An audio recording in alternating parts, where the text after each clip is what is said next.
Arrest అయిన మనోజ్ని కాపాడిన బాలు నిజం తెలుసుకొని బాలుని క్షమాపణ అడిగి కుమిలిపోతున్న ప్రభావతి. అసలు ఇదంతా ఎలా జరగబోతుందనేది ఈ వీడియోలో తెలుసుకుందాం. వీడియోని చివరి వరకు స్కిప్ చేయకుండా చూసేయండి. వీడియో నచ్చితే తప్పకుండా లైక్ చేయండి. మనోజ్ అయితే కొత్త ఇల్లు కొంటాడు కదా, ఆ ఇంట్లో ఉండడానికి అందరూ కూడా వెళ్తారు. వెళ్ళిన తర్వాత ఇక ప్రభావతి అయితే మనోజ్ని చూసి చాలా అంటే చాలా ఆనందపడిపోతూ ఉంటుంది. రే మనోజ్, నువ్వు ఇంత ఇంటిని కొన్నావంటే అస్సలు కూడా నమ్మలేకపోతున్నాన్రా అని అంటూ ఉంటుంది ప్రభావతి. చూసావురా, ఎప్పుడు నిన్ను నమ్మే అమ్మ ఈరోజు నువ్వు ఇంత ఇల్లు కొన్నావంటే నమ్మలేకపోతుందంట అని అంటూ ఉంటాడు బాలు. ఇంతలో కామాక్షి అయితే, అవునరా, నువ్వు చెప్పింది నిజమే.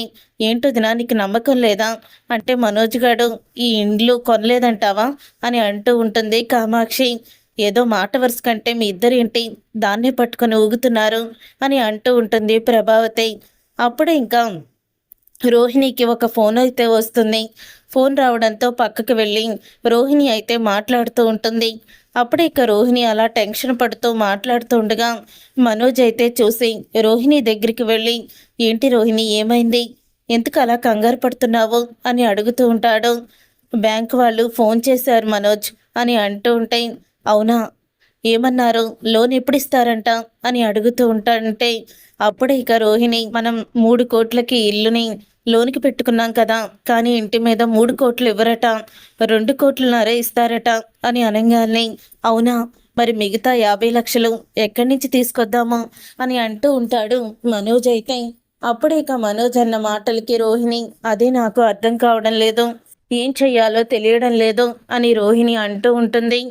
అప్పుడే మనోజు, ఏముంది, మీ మలేషియా మావయ్యకి ఫోన్ చేయి, డబ్బులు అడుగు, ఎలాగో లోన్ మనమే కట్టుకుంటాం కదా, మిగతా పైన 50 లక్షలు ఆయనే ఇస్తాడులే అని అంటూ ఉంటాడు మనోజ్ అయితే.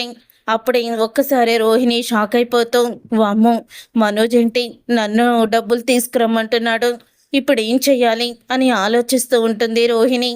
మనోజ్, అసలే మా నాన్న ఇప్పుడు జైల్లో ఉన్నాడు, మా మలేషియా మావయ్య దగ్గరికి కూడా అంత డబ్బు ఉండదు, ఎందుకంటే మా నాన్న ఆస్తిని కూడా జప్తు చేసుకున్నారు కదా, మా నాన్న జైల్లో నుంచి బయటకు వస్తే కానీ ఆస్తులు ఇవ్వరు మా నాన్నకి, వాళ్ళ దగ్గర అంత క్యాష్ ఉండదు, నాకు ఒక ఐడియా వచ్చింది మనోజ్ అని అంటూ ఉంటే, ఏంటి చెప్పు రోహిణి అని అడుగుతూ ఉంటాడు మనోజ్ అయితే. ఏం లేదు, మనం ఎలాగో ఇప్పుడు ఆ ఇంట్లో ఉండము, ఇక్కడే కదా ఉండేది, ఆ ఇంటిని అమ్మేసి నీ వాటా డబ్బులు నీకు ఇవ్వమను, ఎవరు వాటా డబ్బులు తీసుకుని వాళ్ళు వెళ్ళిపోతారు అని అంటూ ఉంటుంది రోహిణి అయితే. అవును కదా, ఇల్లుంది కదా, మర్చిపోయాను, ఆ ఇంటిని అమ్మేసి నా వాటా ఇవ్వమంటాను, ఎలాగో పెద్దింట్లోనే ఉంటున్నాం కాబట్టి మా అమ్మ మా నాన్న నాతో పాటు ఉంటారు, వాళ్ళేమో వాళ్ళ భార్యను తీసుకుని ఎక్కడికి చోటుకి వెళ్ళిపోతారులే అని అంటూ ఉంటాడు మనోజ్ అయితే. అప్పుడు ఇక రోహిణి, అవును మనోజ్, నువ్వు అన్నది కూడా కరెక్టే, పద వెళ్ళి అడుగుదాము అని అంటూ ఇక రోహిణి అయితే మనోజ్ని తీసుకొని సత్యం వాళ్ళ దగ్గరికి అయితే వస్తుంది. అప్పుడే ఇక మనోజ్ అయితే అంటూ ఉంటాడు, నాన్న, నిన్ను ఒక విషయం అడుగుతాను, ఏమీ అనుకోవద్దు అని అంటూ ఉంటాడు ముందు మనోజ్ అయితే. ముందు అదేంటో అడగరా, అనుకోవాలో లేదో నేను చెప్తాను అని అంటూ ఉంటాడు సత్యం. ఏం లేదు నాన్న, ఈ ఇంటికి బ్యాంక్ లోన్ పెట్టాము, అది 2,50,00,000 మాత్రమే ఇస్తానంటున్నారు, కానీ ఇప్పుడు మాకు 3 కోట్లు కావాలి, అందుకని ఎలాగో ఈ ఇంట్లోకి మనం షిఫ్ట్ అయిపోతాము, నువ్వు అమ్మ మాతో పాటు ఇక్కడే ఉంటారు, అందుకని ఉన్న ఇంటిని అమ్మేసి ఎవరు వాటా వాళ్ళకి ఇచ్చేయండి, నా వాటా డబ్బులు నాకు ఇచ్చేస్తే అప్పుడు నేను చక్కగా ఈ ఇంటికి మొత్తం కూడా కట్టేసుకుంటాను అని అంటూ ఉంటాడు మనోజ్ అయితే. ఆ మాట విని ఒక్కసారి అందరూ కూడా షాక్ అయిపోతూ ఉంటారు. అంటే వీళ్ళు మనతో పాటు ఉండరా అని అంటూ ఉంటాడు సత్యం. అప్పుడే ఆ మాట విని, ఏంటండి మీరు, వాళ్ళు వీళ్ళతో పాటు ఎలా ఉంటారు, ఇది మనోజ్ సొంతంగా కొనుక్కున్న ఇల్లు, వాళ్ళింట్లో అసలు వాళ్ళు ఎలా ఉంటారు అని అడుగుతూ ఉంటుంది ప్రభావతి. నువ్వు ఇక్కడికి రమ్మని మమ్మల్ని బ్రతిమలాడినా కూడా మేము రాములే అమ్మా, మేమంత సిగ్గు లేకుండా లేము, మాకు కూడా ఆత్మాభిమానం ఉంది, మేమేమన్నా మనోజ్ లాంటి వాళ్ళం అనుకుంటున్నావా ఏంటి అని రవి అయితే అంటాడు. అప్పుడే శృతి కూడా, భలేగా చెప్పావు రవి, అయినా అంత సిగ్గు లేకుండా వీళ్ళు కొనుక్కున్న ఇంటికి మనం ఎలా వస్తాము అని చెప్తూ ఉంటుంది శృతి అయితే. మేం కూడా అంతే అని అంటూ ఉంటుంది మీనా. అప్పుడే ఇక బాలు అయితే, రేయ్ నాన్న, రిటైర్మెంట్ డబ్బులు మొత్తం కూడా 40 లక్షలు మాకేమీ రాకుండా మింగేశావు. ఇప్పుడు మళ్ళీ ఇంటిని కూడా మింగేయాలని చూస్తున్నావురా? నువ్వు సొంత ఇంటిని కొనుక్కొని బాగానే వచ్చేస్తావు అంటే మేము ఆ ఇల్లు అమ్మేసుకొని అద్దె ఇంటి వెంబట తిరగమా అని అడుగుతూ ఉంటాడు. ఇక బాలు అయితే అప్పుడే ఇక సత్యం, రే నువ్వు ఆగు, ఈ ఇల్లు నాది కాదు మీ అమ్మది, మీ అమ్మని అడుగు, మీ అమ్మ ఏం చెప్తే అదే చెయ్యి అని అంటూ ఉంటాడు సత్యం. అప్పుడే ఇక బాలు అయితే, అమ్మేం చెప్తుంది నాన్న, అమ్మ కూడా అమ్మేసి వీడి వాటా వీడికి ఇచ్చేద్దాము, లేకపోతే మా ఇద్దరి వాటాలు కూడా ఇచ్చేద్దాము అంటుంది అని అంటూ ఉంటాడు బాలు. ఎలా కనిపిస్తున్నానరా నీ కంటికి? అంత ఆలోచన లేకుండా కనిపిస్తున్నానా? రేయ్ ఏంట్రా నువ్వు మనోజ్ అలా మాట్లాడుతున్నావేంటి? ఆ ఇంటిని అమ్మే ప్రసక్తే లేదు. నువ్వు ఇంటిని కొనుక్కోవాలంటే వేరే దారి లేదన్నా వెతుక్కో డబ్బుల కోసం, అంతే తప్ప ఉన్న ఇంటిని కదల్చడానికి నేను ఒప్పుకోను అని చెప్పేస్తుంది ప్రభావతి. అది కాదమ్మా, బయట అప్పు తీసుకొస్తే బోల్డంత వడ్డీ అవుతుంది కదా అని అంటూ ఉంటాడు మనోజ్. అయితే అవనివరా, నువ్వు బాగానే సంపాదిస్తున్నావు కదా, త్వరలోనే అప్పు కూడా తీర్చేసుకుందావు, అంతే తప్ప ఇంటిని మాత్రం నేను అమ్మనివ్వను, అది మా నాన్న నాకు కట్న కానుకలుగా ఇచ్చిన ఇల్లు అని ప్రభావతి అయితే అంటూ ఉంటుంది. మీనా నన్ను ఒక గిల్లు గిల్లు అని అంటూ ఉంటాడు బాలు. అప్పుడు ఇక మీనా అయితే గట్టిగా గిల్లుతుంది. అబ్బా నొప్పొస్తుంది మీనా, ఇది నిజమే, కళ అనుకున్నాను. మా అమ్మావతి ఈ మనోజ్ గాడికి డబ్బులు ఇవ్వనని నువ్వు ఎలా ఏడుస్తావో ఏడు అని చెప్పి తను అంత ధైర్యంగా సమాధానం చెప్పింది ఏంటా అని ఒక్కసారి ఇది కళ నిజమా అనుకొని నిన్ను గిల్లమన్నాను. గట్టిగానే గిల్లావు, నొప్పొచ్చిందంటే ఇది నిజమే. అమ్మా నువ్వు త్యాగమూర్తివమ్మా, త్యాగమూర్తివి అని అంటూ ఇక బాలు అయితే చెప్తూ ఉంటాడు. రే అయినా పక్కనే కోటీశ్వరరావు లాంటి నీ భార్య ఉండగా మీ అమ్మని మీ నాన్న ఇల్లు అమ్మమని ఎందుకు చెప్తున్నావురా? ఏమ్మా రోహిణి, మీ నాన్న కోటీశ్వరుడు, అలాగే మలేషియాలో ఎక్కడో ఉంటాడు కదా మీ మావయ్య. మీ ఫర్నిచర్ షాప్కి 25 లక్షలు ఇచ్చినప్పుడు మీకు ఆ డబ్బులు ఇవ్వలేడు, ఒక్కగానొక్క కూతురివి, ఏం చేసుకుంటారు కోట్ల ఆస్తి అని అంటూ ఉంటుంది కామాక్షి అయితే.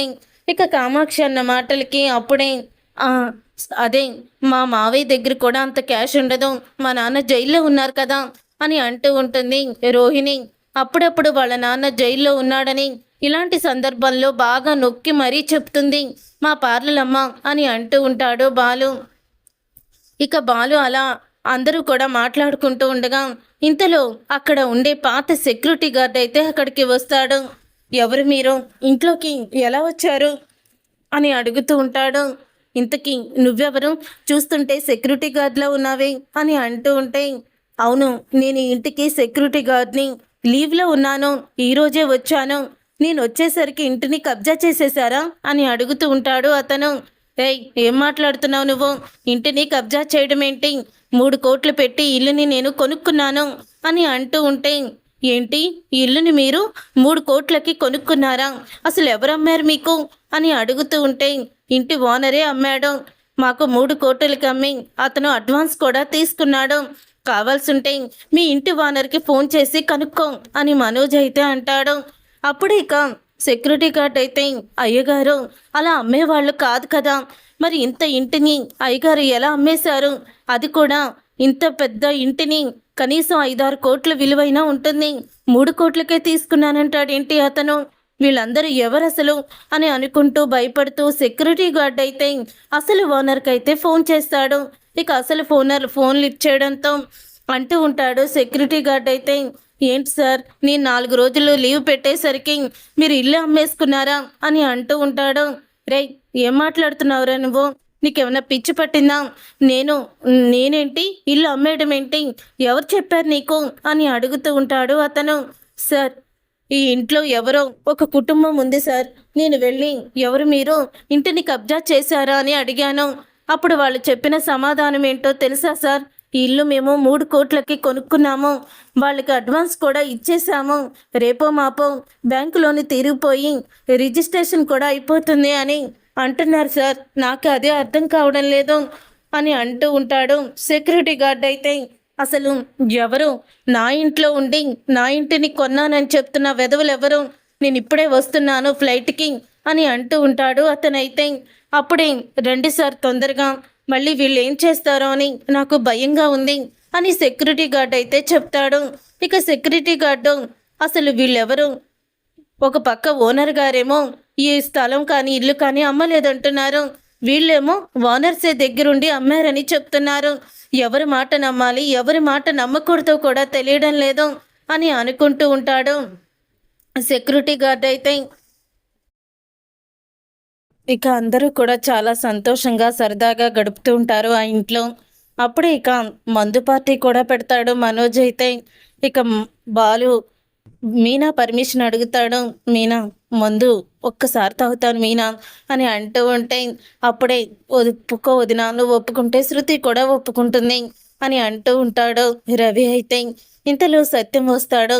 ఇంకా సత్యం వచ్చి ఏంట్రా మళ్ళీ మొదలు పెట్టారా పార్టీలు అని అడుగుతూ ఉంటే, నాన్న మనోజ్ గాడు ఇంత పెద్ద ఇంటిని కొనుక్కుంటున్నాడు, పార్టీ ఇస్తున్నాడు, ఏదో నాన్న కొంచెమే మరీ తాగి మత్తుగా పడిపోలే అని అంటూ ఉంటాడు బాలు అయితే. సర్లేండి మావయ్య, మనమే కదా ఇంట్లోనే కదా ఉన్నారు, పర్వాలేదులేండి వదిలేండి అని అంటూ ఉంటుంది మీనా. ఇక మీనా అలా చెప్పడంతో సత్యం కూడా ఒప్పుకుంటాడు. అలా ముగ్గురు అన్నదమ్ములు కూడా కూర్చొని ఇక వాళ్ళు మందు కొడుతూ మాట్లాడుకుంటూ ఉంటారు. ఇంతలో అసలైన ఇంటి ఓనర్ అయితే కారులో వస్తాడు. ఇదేంటి ఈ టైంలో ఎవరొచ్చారు కారులో అని అనుకుంటూ ఇక మనోజ్ అయితే బయటికి వెళ్తాడు. ఎవరు నువ్వు, ఏంటి ఇక్కడికి వచ్చావో, ఏం కావాలి అని అడుగుతూ ఉంటే, ఈ ఇల్లు నాది, అసలు ఇంట్లో మీరెందుకున్నారు, ఎవరు మీరు అని అడుగుతూ ఉంటాడు ఇంటి అసలు ఓనర్ అయితే. అప్పుడే మనోజ్ అయితే, ఏంటి ఈ ఇల్లు నీదా, ఎవరికి చెప్తున్నావురా నువ్వు, నేనేమన్నా చెవిలో పువ్వులు పెట్టుకున్నాను అనుకుంటున్నావారా, అయినా ఇంటి ఓనర్స్ ఎవరో తెలియదు అనుకుంటున్నావా, మాయ చేసి ఏదో ఒకటి వాగుదామని వచ్చావా అని అడుగుతూ ఉంటాడు అతన్ని. అప్పుడే ఇక అతనైతే, రే నా ఇంట్లోనే ఉంటూ నన్నేంట్రా అలా మాట్లాడుతున్నావు అని చెప్తూ అడుగుతూ ఉంటాడు అతను కూడా.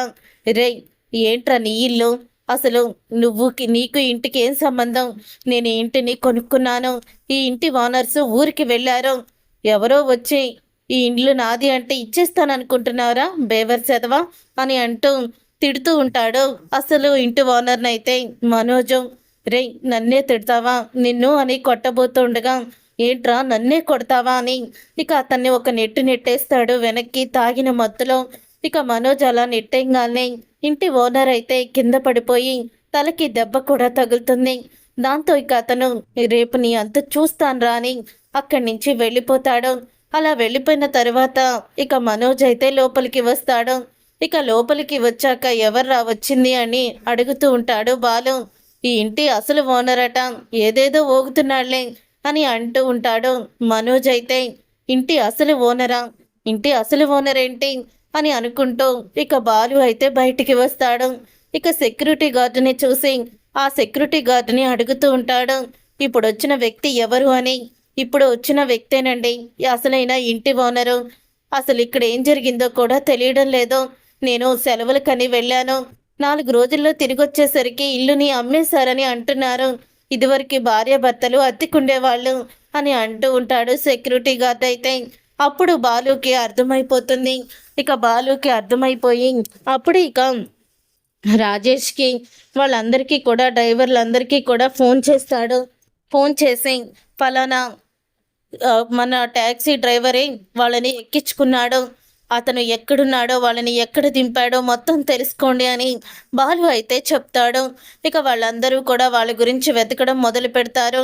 ఇక ఇంతలో ఉదయం అవుతుంది. ఉదయం అవ్వగానే అసలు ఓనర్ అయితే పోలీసుల్ని తీసుకొని వస్తాడు.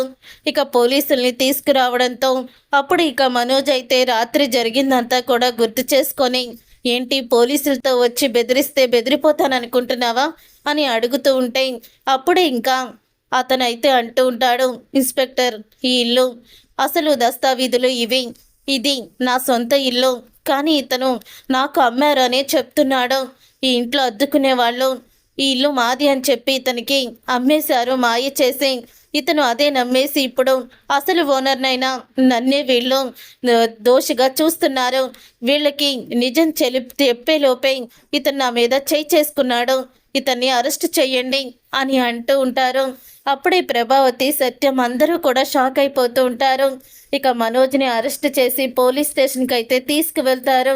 అప్పుడే ఇక అందరూ కూడా పోలీస్ స్టేషన్కి వెళ్ళాక ఇక రోహిణి అయితే, మేము అన్నీ కూడా చూసే కొనుక్కున్నామండి, అసలు వాళ్ళు అసలు ఇంటి ఓనర్స్ కాదని మేము అనుకోలేదు.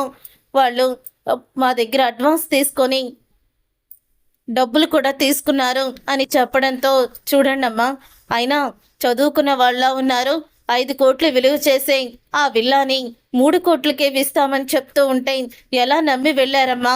ఆ మాత్రం మీకు తెలీదా అని అడుగుతూ ఉంటే, ఆ మాట విని ఒక్కసారిగా షాక్ అయిపోతూ ఉంటుంది రోహిణి అయితే. ఇంతలో ఇక బాలు అయితే వాళ్ళ గురించి వెతుకుతూ ఉంటాడు.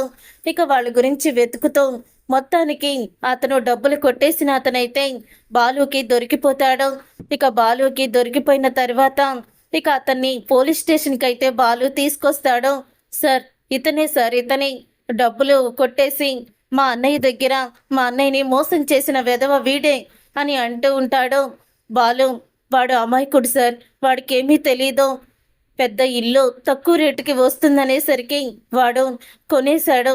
వాడు అమాయక తత్వాన్ని అడ్డం పెట్టుకొని వీడు మా అన్నయ్యని మోసం చేశాడు అని అంటూ ఉంటాడు. బాలు, వాడికి ఏం తెలియదు సార్, అమాయకుడు అని చాలా దీనంగా చెప్తూ ఉంటాడు. బాలు మనోజ్ గురించి ఆలోచించే తీరు చూసి ప్రతి ఒక్కరూ కూడా షాక్ అయిపోతూ ఉంటారు. చివరికి మనోజ్ కూడా అప్పుడే ఇక అతనైతే దొంగతనం నిజాన్ని బయట పెట్టడంతో ఆ డబ్బుల్లో 10 లక్షలు ఖర్చు పెట్టేసుకున్నాను సార్, కేవలం ఇవే ఉన్నాయి అని మిగతా డబ్బునైతే ఇచ్చేస్తాడు. ఇచ్చేసిన తర్వాత అతన్ని జైల్లో పెట్టి ఇక మనోజ్ని జైలు నుంచి విడుదల చేస్తారు. ఇక ఇంటికి వచ్చాక అప్పుడు ఇక బాలుతో అంటూ ఉంటాడు సత్యమైతే, రే, ఎప్పుడు కూడా కనీసం నీకు నీ మాటకు కూడా విలువివ్వని ఆ మనోజ్ గాడి గురించి ఎంత ఆలోచించవరా నువ్వు అని అంటూ ఉంటాడు. బాలుతో సత్యమైతే, ఎంత కాదనుకున్నా వాడు నా అన్నయ్య కదా అని అంటూ ఉంటాడు బాలు. అప్పుడే నీకు ఈ బంధం ఉంది కాబట్టి, బంధం మీద నీకు ప్రేమ ఉంది కాబట్టి వాళ్ళు ఎన్ని మాటలన్నా, మీ అమ్మ నిన్ను అసహించుకున్నా నువ్వు ఇక్కడే ఉంటున్నావు. అలాగే మీనా కూడా, తను కూడా నీకులాగే అర్థం చేసుకొని ఎవరి మాట కూడా పెద్ద పట్టించుకోదు. తన పనేదో తను చేసుకుంటూ పోతుంది తప్ప అని అంటూ ఉంటాడు సత్యం. రే, మనోజ్ గారి మీద నీకింత కూడా కోపం లేదా? వాడు నీ జీవితాన్ని అతలాకుతలం చేశాడు. చిన్నప్పుడు జైలుకి వెళ్ళడానికి వాడు కారణమయ్యాడు. అయినా కూడా నీకు వాడి మీద నీకు అసలు కూడా కోపం లేదా అని అడుగుతూ ఉంటాడు సత్యం. ఉంది నాన్న, కోపం ఉంది, కానీ వాడు కూడా నా అన్నయ్యే కదా, మా అన్నయ్య మీద నేను కోపగించుకుంటే ఎలాగా అని అంటూ ఉంటాడు. అప్పుడే బాలు అయితే ఇక బాలు మాటలకి, ఆ రోజు మీ పెద్దన్నయ్యని చంపేసింది నువ్వేనని మీ అమ్మ నిన్ను జైలుకి పంపించింది. మనోజ్ని నెత్తిన పెట్టుకొని చూసుకుంది, కానీ అసలు తన కొడుకుని చంపింది మనోజ్ అని తెలిస్తే మీ అమ్మ అప్పట్లో తట్టుకోలేదు. అందుకని ఆ నిందని నీ మీద వేసుకొని నువ్వు జైలుకి వెళ్ళావు, అక్కడ శిక్ష అనుభవించావు. ఇప్పటి వరకు నువ్వే ఆనందానికి కూడా నోచుకోలేదు అని అంటూ సత్యం బాధపడుతూ ఉంటాడు. నీలాంటి కొడుకుని ఇచ్చినందుకు నిజంగా ఆ దేవుడికి నేను కృతజ్ఞతలు చెప్పుకోవాలని మాట్లాడుతూ ఉండగా, అలా బాలు సత్యం మాట్లాడుకుంటూ ఉండగా ఇంతలో వినేస్తుంది ప్రభావతి అయితే. ఇక ప్రభావతి వినేసి షాక్ అయిపోతూ ఉంటుంది. ఆ రోజు మొత్తం అంతా కూడా చెప్పింది ఎవరో కాదు, మనోజే అబద్ధాలు చెప్పింది. బాలు ఏ తప్పు చెయ్యలేదని నిజాన్ని తెలుసుకుంటుంది ప్రభావతి. ఇక అలా నిజం తెలుసుకున్న ప్రభావతి అయితే ఇక మనోజ్ని దగ్గరికి వెళ్ళి మనోజ్ని అడుగుతుంది. ఆ రోజు మీ అన్నయ్య నీళ్ళల్లో పడి చనిపోవడానికి కారణం ఎవ్వరు అని అడుగుతుంది. అప్పుడు ఇక మనోజ్ అయితే నేనేనమ్మా అని టక్కుమని ఒప్పేసుకుంటాడు.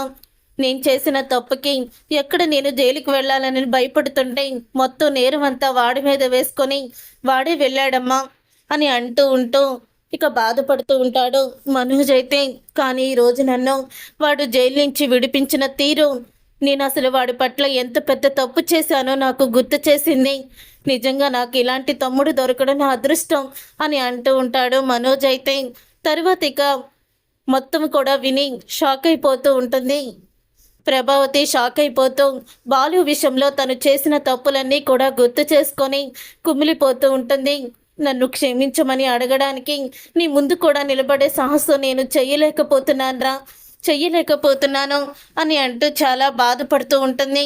అప్పుడు ఇక బాలు అయితే మీనా మీనా అని అంటూ మీనా అని పిలుస్తాడు. మంచినీళ్ళు తా మీనా అని అనడంతో ఇక తర్వాత ప్రభావతి మంచినీళ్ళు తీసుకొచ్చి ఇస్తుంది. మీకు మంచినీళ్ళు తీసుకొచ్చిన ప్రభావతిని చూసి షాక్ అయిపోతూ ఉంటాడు. బాలు అయితే చూసారుగా ఫ్రెండ్స్, రాబోయే కథలో ఖచ్చితంగా ఇలాగే జరగబోతుంది. మరి ఇలాగే జరగాలని మీరైతే కోరుకుంటున్నారా? అయితే వీడియోని తప్పకుండా లైక్ చేసి ఛానల్ని సబ్స్క్రైబ్ చేసుకొని పక్కనే ఉన్న గంట సింబల్పై ఆల్ అని క్లిక్ చేయండి.